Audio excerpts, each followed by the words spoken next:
Hello बच्चों, सो एक बार फिर से आप लोगों का 90 प्लस में बहुत बहुत स्वागत है। जैसा कि आपको पता है आपके एग्जाम्स बिल्कुल पास आ चुके हैं, तो ऐसे में आपको नीट या मेंस के लिए कुछ अच्छे टॉपिक्स क्लियर करना बहुत जरूरी है जिनसे 100% क्वेश्चन आते हैं। तो मैं अपनी इस सीरीज में, जिसमें मैंने super hot topic series start की है, ठीक है, नीट के लिए स्पेशली, तो हम लोग टॉपिक वाइज क्वेश्चन करेंगे जिनसे 100% सवाल आते हैं। तो आज के इस लेक्चर में हम लोगों को क्वांटम नंबर्स के क्वेश्चन देखने को मिलेंगे। होप कि सभी को ये टॉपिक बहुत अच्छे से आता है और देखते हैं कि किस तरीके से इसके क्वेश्चन सॉल्व करेंगे। छोटी मोटी जो प्रॉब्लम होगी वो यहाँ से आपकी क्लियर हो जाएगी। तो चलें स्टार्ट करते हैं। ये रहा आपका पहला सवाल, चलिए स्टार्ट करते हैं। सवाल को बहुत ध्यान से पढ़िए, वीडियो को पॉज कर लें और उसके बाद इसको सॉल्व करने की कोशिश करें। ठीक बच्चों, सभी ने सवाल कर लिया। चलिए आइए देखिए, बोर्ड पे देखिए कि सवाल आपने किस तरीके से सॉल्व किया। अगर छोटी मोटी दिक्कत है तो तुरंत सॉल्व करते हैं, इसको खत्म करते हैं। लिखा हुआ है हमारे पास 4 ऑर्बिटल हैं, 4d है, 5p है भाई, 5f है और एक है 6p। हमसे कहा जा रहा है कि इन ऑर्बिटल्स को अरेंज करना है डिक्रीजिंग ऑर्डर ऑफ एनर्जी में। किस में अरेंज करना है? डिक्रीजिंग ऑर्डर ऑफ एनर्जी में। तो भाई डिक्रीजिंग ऑर्डर में अरेंज करना है तो सबसे पहले कंपेयर करते हैं इनकी एनर्जीज को। तो एनर्जी कंपैरिजन करने के लिए आप यूज करेंगे कौन सा रूल? ठीक, एनर्जी कंपेयर करनी कौन सा रूल करेंगे यूज? भाई n+l रूल। ठीक है, n+l रूल, जिसे हम बोर्स-बरी रूल भी कहते हैं। तो n+l रूल कैसे मदद करेगा? तो भाई प्रिंसिपल क्वांटम नंबर और एजीमुथल क्वांटम नंबर को जोड़ दिया जाए तो जिस पर्टिकुलर ऑर्बिटल के लिए सबसे ज्यादा वैल्यू आएगी उसकी एनर्जी ज्यादा। मैं रिपीट कर रहा हूं, n+l की जिसके लिए ज्यादा वैल्यू आएगी वो ज्यादा एनर्जी का। कई बार ऐसा होता है कि ये सेम आ जाती है, 2 या 2 से ज्यादा ऑर्बिटल की अगर वैल्यू ये सेम आ जाए n+l की, तो ऐसे केस में सिर्फ प्रिंसिपल क्वांटम नंबर को देख करके आपको डिसाइड करना होगा कि किसकी एनर्जी ज्यादा और किसकी कम। n वैल्यू जिसकी ज्यादा होगी उसकी ज्यादा एनर्जी। क्लियर बच्चों? तो चलिए फाइंड आउट करते हैं। सबसे पहले यहाँ पे देखें n+l कितना होगा। तो भाई जो आगे ये नंबर होता है ये n की वैल्यू को रिप्रेजेंट कर रहा है, यानी 4 है, प्लस अब ये d के लिए पहले तो आप यहाँ पे देख लीजिए कि आपको याद होगा कि l के लिए 0, 1, 2, 3 इस तरीके से। और सब शेल कैसे रिप्रेजेंटेड होती हैं इसमें?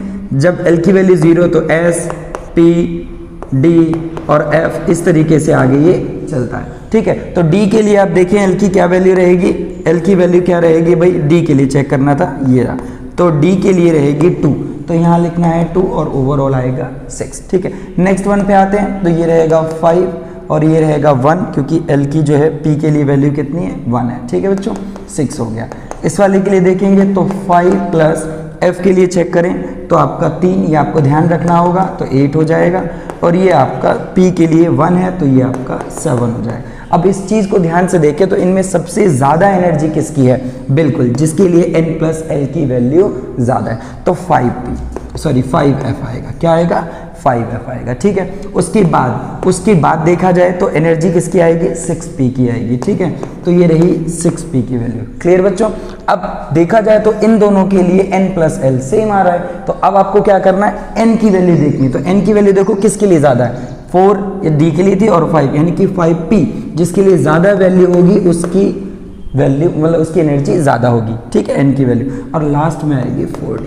तो इस तरीके से आप चेक कर लें आपका कौन सा ऑप्शन ठीक है। यहाँ पे 5f 6p ठीक और 5p 4d, B option correct है। चलें ठीक है, ये सवाल सबने ट्राई कर लिया। अब अगला सवाल आने वाला है, इंतजार किस बात का? ये रहा अगला सवाल। ध्यान से सवाल को पढ़ें, वीडियो को पॉज करें, रिलैक्स मोड में काम करें। ठीक बच्चों, सभी ने सवाल पढ़ लिया, ट्राई कर लिया, बहुत बढ़िया। चलिए सो आओ बोर्ड पे देखो और समझते हैं कि कैसे आपने किया। लिखा हुआ है ऑर्बिटल हैविंग 3 एंगुलर नोड। 3 तो दिए हैं एंगुलर नोड और 3 दिए हैं टोटल नोड। तो हमें बताना है वो कौन सा ऑर्बिटल है जिसमें 3 एंगुलर नोड हैं और 3 ही टोटल नोड हैं। तो सबसे पहले थोड़ा सा नोड के बारे में डिस्कस कर लेना जरूरी है। भाई देखो, किसी भी ऑर्बिटल में नोड एक ऐसी जगह होती है, एक ऐसा रीजन होता है जहां पे इलेक्ट्रॉन को पाने की प्रोबेबिलिटी 0 होती है। तो आप सब ने ये सीखा होगा कि नोड को कुछ पार्ट्स में डिवाइड किया है, जैसे स्फेरिकल और रेडियल नोड। ठीक है। स्फेरिकल और रेडियल नोड एक ही चीज़ है, स्फेरिकल और रेडियल नोड। तो इनको निकालने का जो तरीका होता है बच्चों वो क्या होता है, क्या फॉर्मूला होता है, yes n minus L minus 1, इस तरीके से निकालना सिखाया होगा। दूसरा आपका कौन सा, प्लेनर नोड, या जिसे हम दूसरे नाम से जानते हैं एंगुलर नोड के नाम से भी इसको जानते हैं। तो ये जो है किस तरीके से निकलता है, ये L की वैल्यू यानी कि एजीमुथल क्वांटम नंबर की वैल्यू के बराबर होता है। और उसके बाद टोटल नोड भाई कैसे निकालते हैं, जो कि इन दोनों का सम होता है, दैट इज n माइनस 1। ठीक है, किस तरीके से निकालें, ये हो गए फॉर्मूले। तो ये आपको ध्यान रखना है। अब देखने वाली बात ये है कि 3 एंगुलर और 3 टोटल। तो यहाँ पे देखो 5p दिया है हमें, 3d दिया है हमें, 4f दिया है हमें और एक है 6d दिया है। ठीक है, ये हमें दे रखे हैं। तो एंगुलर नोड क्या है, देखो ये है। तो L की वैल्यू, एंगुलर नोड मेरे यहाँ पे हैं इसके लिए देखो L की वैल्यू 1 है ना। P के लिए L की वैल्यू क्या होती है, 1, तो एंगुलर नोड 1 हुआ। D के लिए कितनी होती है, 2, F के लिए कितनी होती है, 3 और D के लिए कितनी होती है, 2।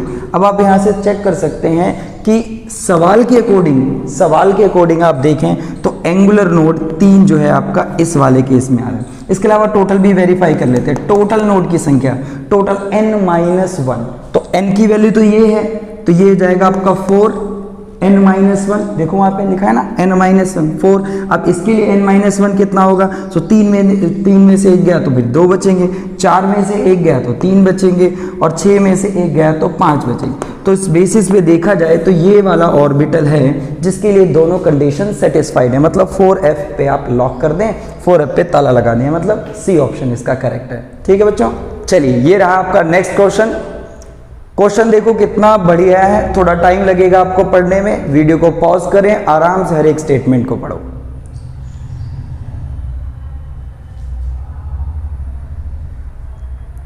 चलिए बच्चों, आपने ट्राई कर लिया, अब बोर्ड पे देखिए। सब लोग तैयार हो जाओ सब लोग, बोर्ड पे देखिए। सवाल कहता है which one is a wrong statement. तो हमें देखना है कि इनमें से कौन सी स्टेटमेंट इनकरेक्ट है, मतलब कहीं ना कहीं गलत बताई गई है। तो अगर ए स्टेटमेंट को पढ़ा जाए तो लिखा है total orbital angular momentum of electron in S orbital is equal to 0। तो भाई एंगुलर मोमेंटम निकालते कैसे हैं, तो भाई उसका तरीका हमने सीखा हुआ है L+1। ये कुछ सीधी सी चीजें आपको ध्यान रखनी होंगी। एंगुलर मोमेंटम किसी इलेक्ट्रॉन का किसी पर्टिकुलर ऑर्बिटल में हम इस तरीके से निकालते हैं L+1 अंडर रूट, और ये कई बार इस कांस्टेंट को h कट से भी रिप्रेजेंट किया जाता है कुछ इस तरीके से, L+1 और इस तरीके से। ठीक है, तो बिल्कुल भी कंफ्यूज नहीं होइएगा कि ऑप्शन में देख लीजिएगा, हो सकता है वो h कट करके रिप्रेजेंट करें, h/2π कांस्टेंट को इस तरीके से रिप्रेजेंट कर रहे हैं। ठीक है बच्चों, तो जो फर्स्ट ऑप्शन कह रहा है हमें,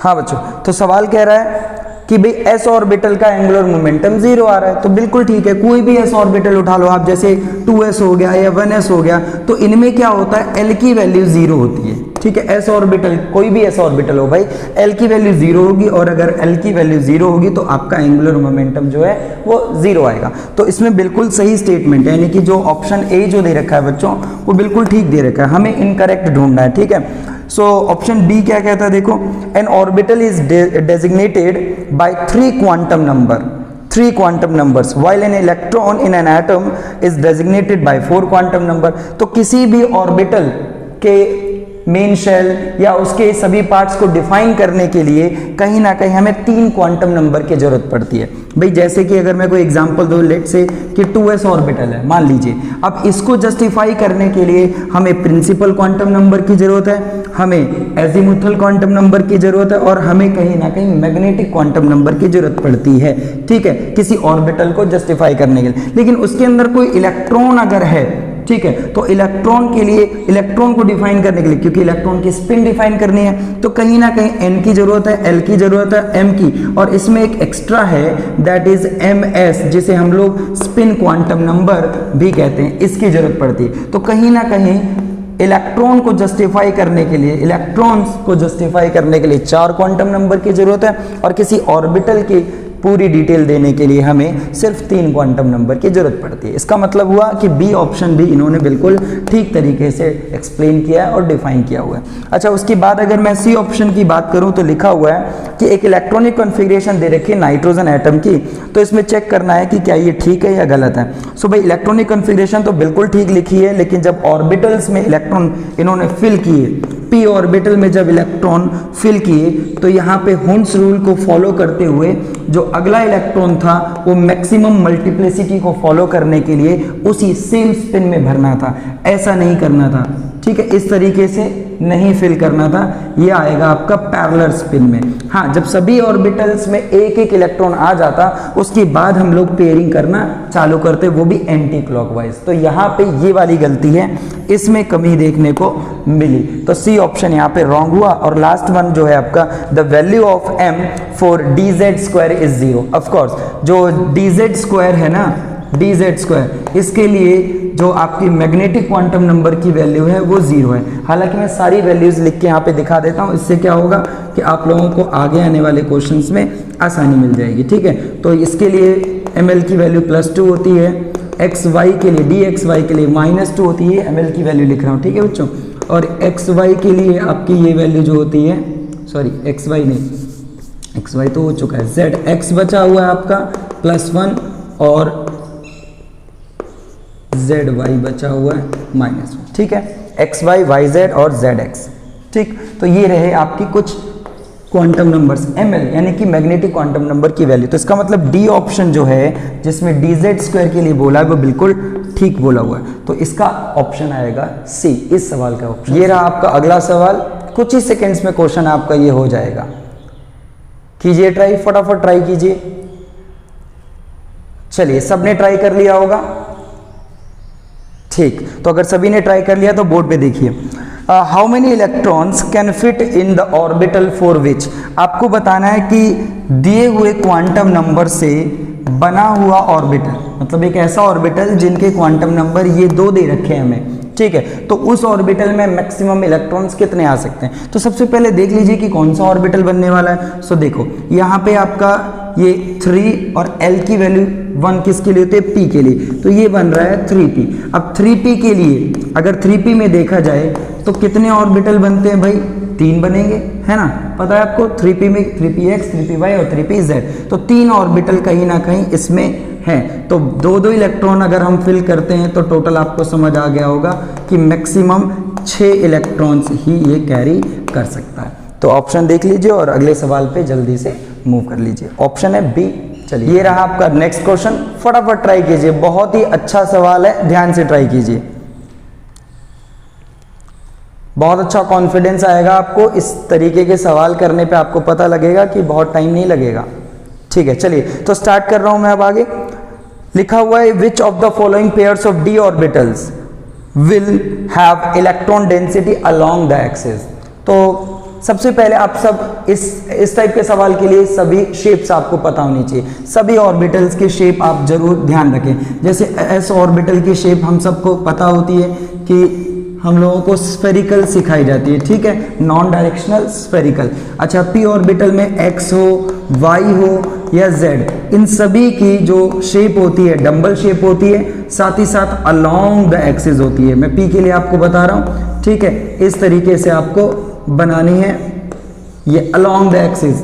इलेक्ट्रॉन डेंसिटी जो होती है अलोंग द एक्सिस होती है सभी पी ऑर्बिटल में, डायरेक्शनल नेचर है। डी ऑर्बिटल्स की बात करें तो एक्स वाई, वाई जेड और जेड एक्स, ये जो आपकी 3 ऑर्बिटल हैं इनके लिए कुछ एक जैसा ही शेप कुछ इस तरीके से बनाया जाता है। इनके लोब्स यानी electron density between the axis होती है। ठीक है, एक्सिस के बीच में। और जो आपके बचे हुए डी जेड मतलब डी के जो बचे हुए ऑर्बिटल हैं, एक ये रहा और एक ये रहा, तो इनकी अगर शेप बनाई जाए तो यहाँ ये वाला केस आपका डी ऑर्बिटल है।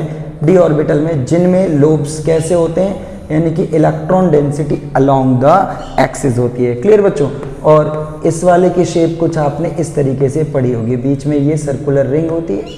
ठीक है, इस तरीके से, तो ये अलोंग द एक्सिस लोब्स और इसके भी क्या है अलोंग द एक्सिस। तो इस तरीके से आप अपने आंसर चूज कर लें कि कौन सा वाला ऑप्शन आएगा। इट इज कौन सा ऑप्शन, सी ऑप्शन है। क्लियर बच्चों? चलिए मूव करते हैं नेक्स्ट क्वेश्चन। हाँ बच्चों, तो ये रहा हमारा अगला सवाल, बहुत ध्यान से पढ़िए, सिंपल सा क्वेश्चन है, फैक्ट बेस्ड है। चलिए पढ़ लिया सभी ने?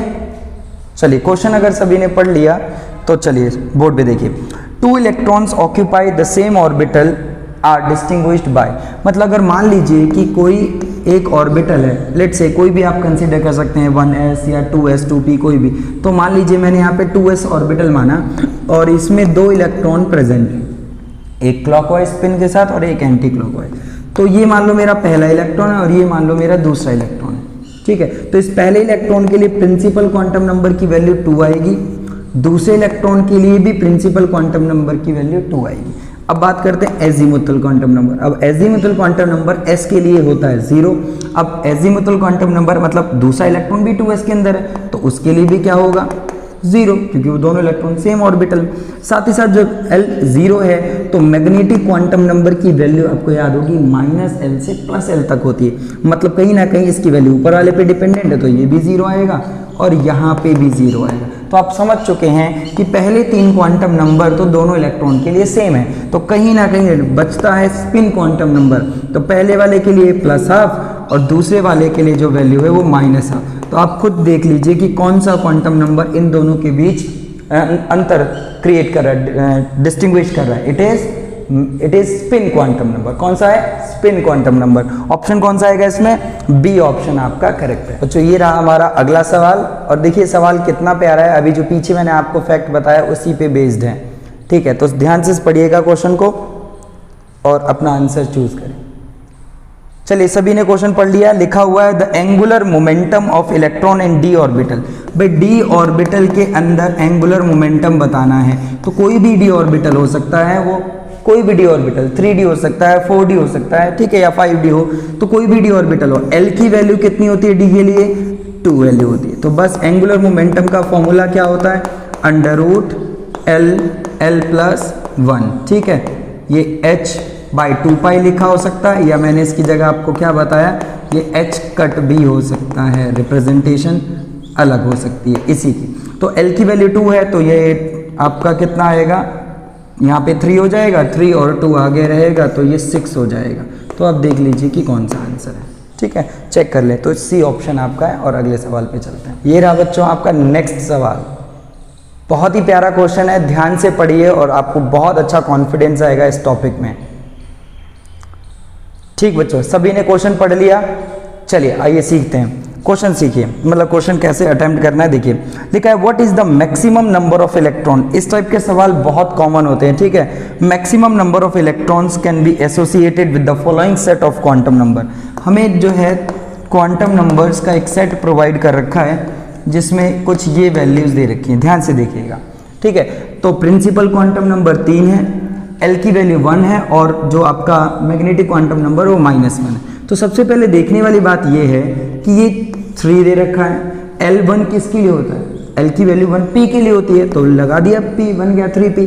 और m जो है वो -1 दे रखा है, तो p जो होते हैं वो 3 होते हैं, px, py और pz, ठीक है। तो -1 दे रखा है, तो किसी एक ऑर्बिटल को जस्टिफाई कर रहा है ना भाई -1। अब आपको मैं अगर वैल्यू की बात करूं तो px, py और pz, ठीक है, ना भी वैल्यू याद होंगी तो भी कोई दिक्कत नहीं है, मतलब इसके लिए।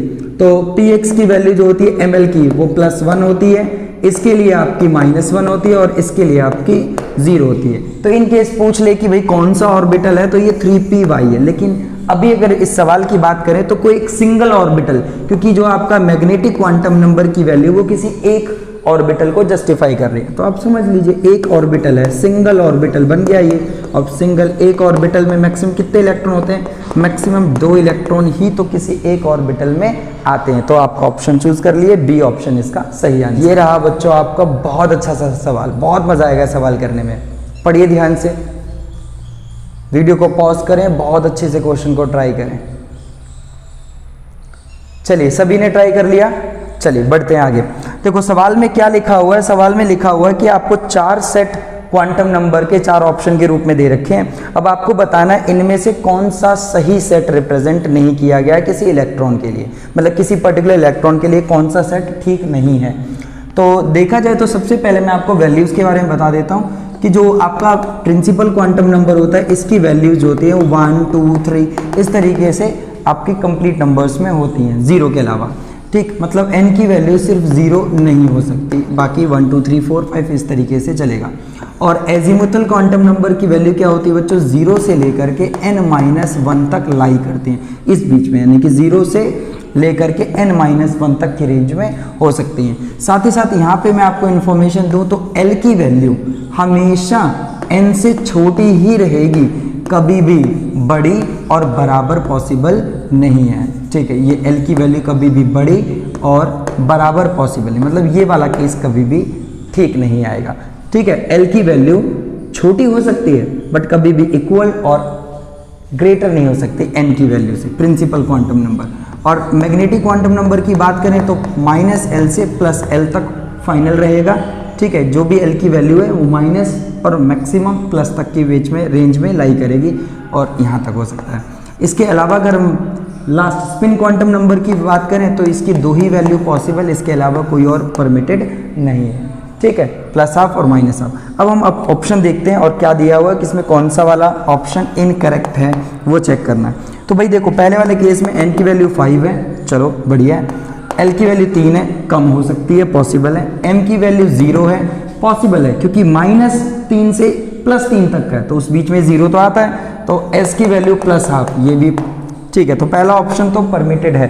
ठीक है, और हमें चाहिए नॉट परमिटेड वाला। तो n की वैल्यू 3 है, बढ़िया है भाई। L की वैल्यू अगले में 2 दे रखी है, मतलब इसी वाले सेट में, और m की वैल्यू दे रखी है -3। लो यहाँ पे गड़बड़ हो गई भाई, यहाँ पे गड़बड़ हो गई, ये परमिटेड नहीं है क्योंकि L की वैल्यू 2 है तो ml जो होगा आपका वो -2 से +2 तक हो सकता है, तो ये -3 पॉसिबल नहीं है। मतलब यही वाला हमारा सही ऑप्शन में भी हो सकता है, सिंगल करेक्ट ऑप्शन है इसलिए। बाकी आप ट्राई कर लें, C और D के लिए ट्राई करेंगे तो C ऑप्शन में ये 3 दे रखा है, ये 2 दे रखा है जो कि बिल्कुल अप्लाइड है, बिल्कुल ठीक है, और इसकी वैल्यू -2 बिल्कुल ठीक है, और S आपका कोई भी एक हाफ दिया हो, +12 या माइनस, बिल्कुल ठीक है ये वाला। डी ऑप्शन की बात करें तो 4 पॉसिबल है, L की वैल्यू 0 पॉसिबल है भाई, ML की वैल्यू भी 0 पॉसिबल है। ठीक, क्योंकि ML तो L पे डिपेंडेंट है और S आपका माइनस है, तो ये भी बिल्कुल ठीक। तो करेक्ट ऑप्शन आपको समझ आ गया होगा, इट इज़ B जो कि नॉट परमिटेड है। ये रहा आपका अगला सवाल जो कि बिल्कुल प्रीवियस सवाल से मैच करता है। ठीक है, सवाल को बहुत ध्यान से और कुछ ही सेकेंड्स में इसका आंसर आप जल्दी से चूज कर लीजिए। ठीक है, तैयार? आसान सवालों को बिल्कुल ज़्यादा टाइम नहीं देना है। चलिए बच्चों, तो स्टार्ट करते हैं। आप सभी ने सवाल कर लिया होगा, क्वेश्चंस कंप्लीट कर लिए। ठीक है, चलें आगे। चलिए तो स्टार्ट करते हैं। पे क्वेश्चन दिया हुआ है कि यहाँ पे हमें 4 ऑप्शन दे रखे हैं, मतलब 4 क्वांटम नंबर दे रखे हैं, N, L, M और S।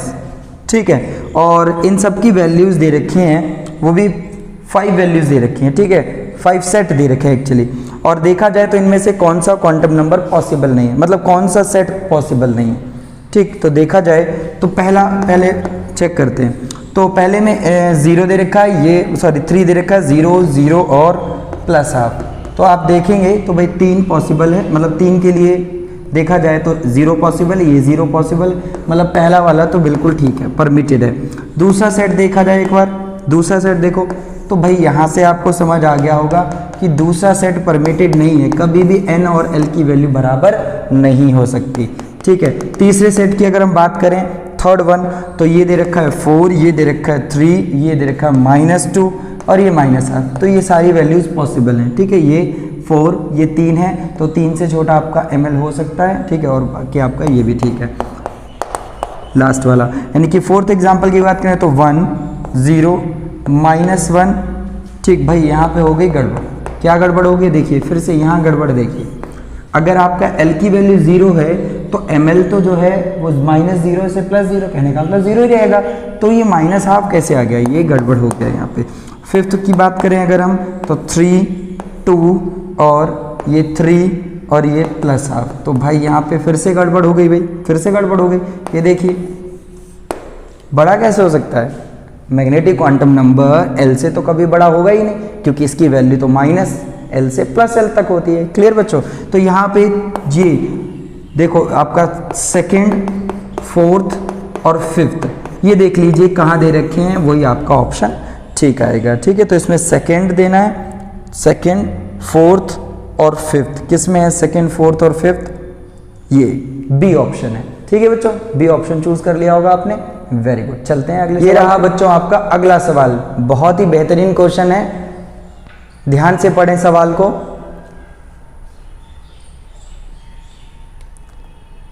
सभी ने इस क्वेश्चन पढ़ लिए होंगे, मतलब क्वेश्चन पढ़ लिया सभी ने। चलिए तो अब स्टार्ट करते हैं। चलिए बोर्ड पे देखिए, ध्यान से देखिए, लिखा हुआ है कि the orientation of N atomic orbital is governed bye.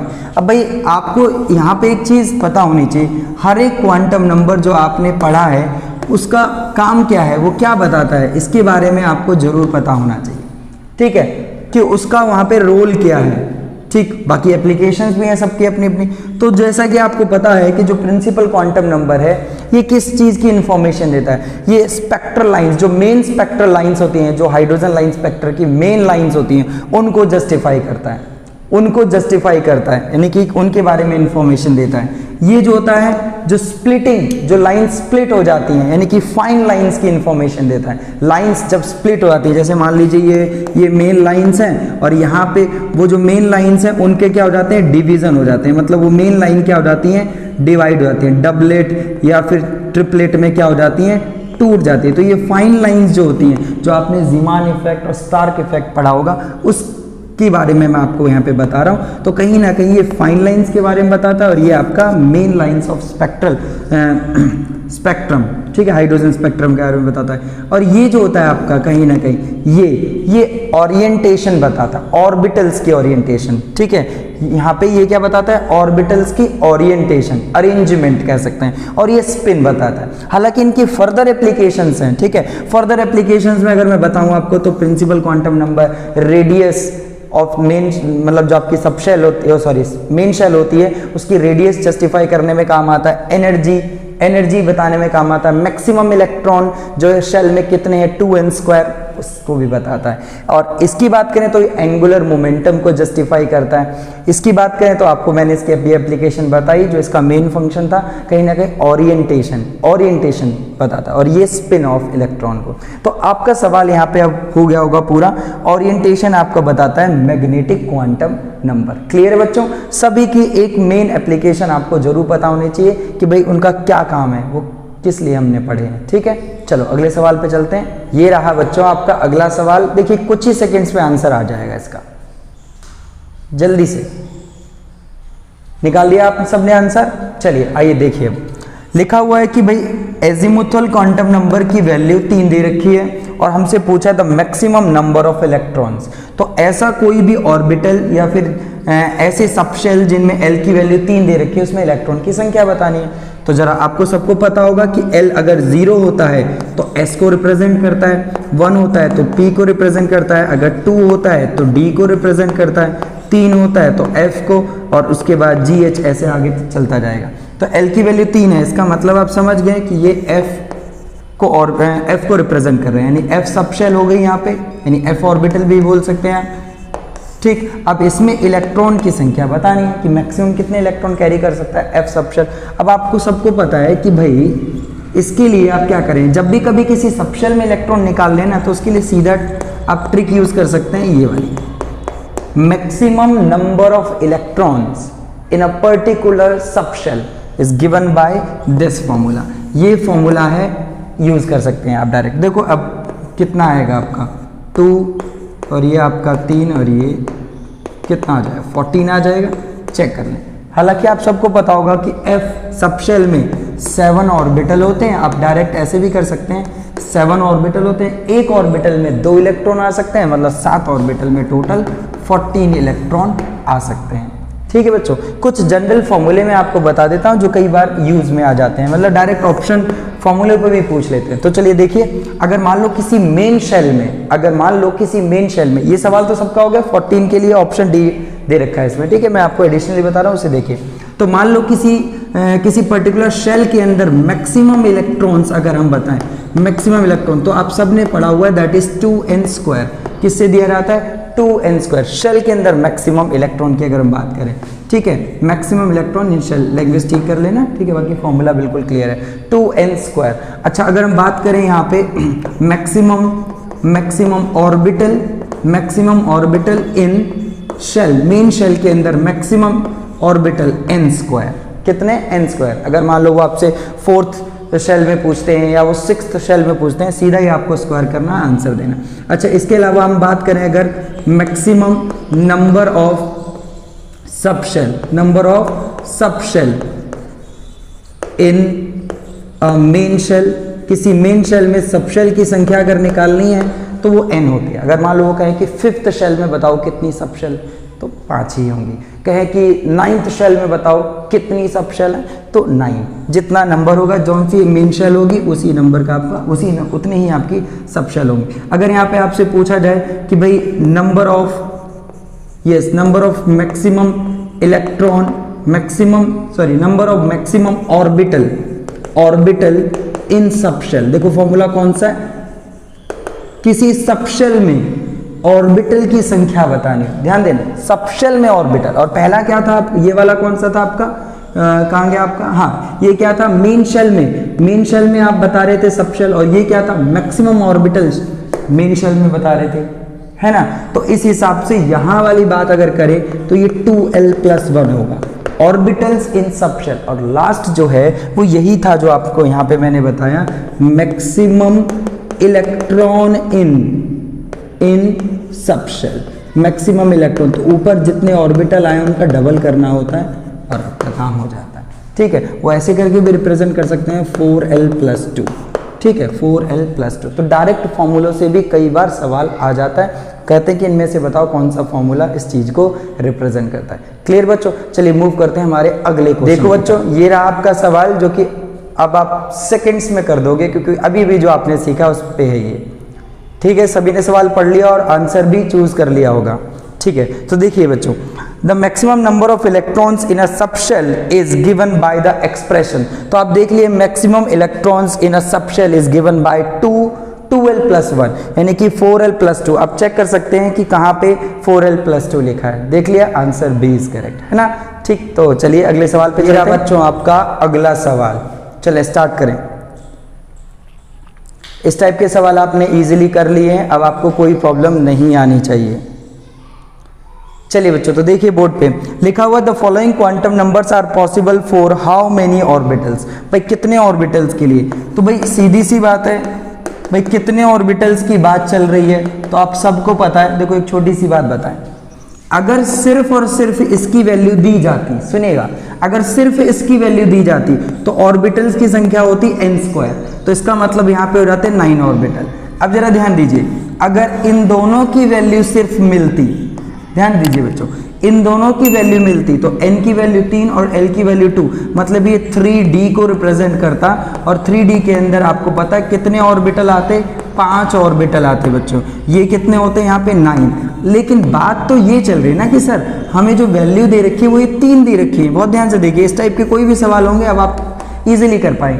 हमसे जो पूछा गया वो n की वैल्यू 3, l की वैल्यू 2 और m की वैल्यू +2 दे रखी है। तो ये कितने ऑर्बिटल्स के लिए पॉसिबल है, तो आपको मैं बता दूं, इन तीनों की वैल्यू को अगर देखा जाए तो m की वैल्यू कौन से d ऑर्बिटल के लिए +2 थी, ये of course dx² minus y², इसके लिए। तो ये कितना, एक सिंगल ऑर्बिटल है, ये 1 ऑर्बिटल कहलाएगा। तो कहीं ना कहीं जो हमें इन्होंने वैल्यू दे रखी है ना तीनों, ये सिर्फ एक ऑर्बिटल की पॉसिबल है, ठीक है बच्चों। तो देखिए कौन सा ऑप्शन ए आएगा। देखिए सवाल की कंडीशन देखिएगा, अगर सिर्फ ये दिया होता तो 9 ऑर्बिटल, अगर ये एजीमुथल के साथ दे रखा होता प्रिंसिपल क्वांटम नंबर तो 5 ऑर्बिटल, और अगर तीनों वैल्यू दे रखी है तो इसका मतलब क्या हुआ भाई, एक ऑर्बिटल, ठीक है बच्चों। चलिए अगले सवाल, ये रहा बच्चों इलेक्ट्रॉनिक कॉन्फ़िगरेशन पे बेस्ड क्वेश्चन। चलिए देखिए ध्यान से और कोशिश कीजिए। ठीक बच्चों, सभी ने क्वेश्चन पढ़ लिया, क्वेश्चन को बहुत अच्छे से क्लियर कीजिए। देखो कितना अच्छा सवाल है, ध्यान से। चलिए अब बोर्ड पे देखिए, लिखा हुआ है correct set for quantum number. चारों क्वांटम नंबर का करेक्ट सेट कौन सा है रुबिडियम के एटम के, मतलब रुबिडियम एटम के वैलेंस इलेक्ट्रॉन के लिए। सिर्फ ये वैलेंस इलेक्ट्रॉन के लिए पूछ रहा है हमसे कि रुबिडियम के अंदर जो वैलेंस इलेक्ट्रॉन है उसके लिए क्वांटम नंबर्स की वैल्यू का सेट कौन सा ठीक है। तो m, n, l और इसके अलावा आपका m और s, चारों क्वांटम नंबर की वैल्यू देखनी है। तो ध्यान दीजिए, सबसे पहला काम आपका है कि रुबिडियम की कॉन्फ़िगरेशन लिखनी पड़ेगी आपको।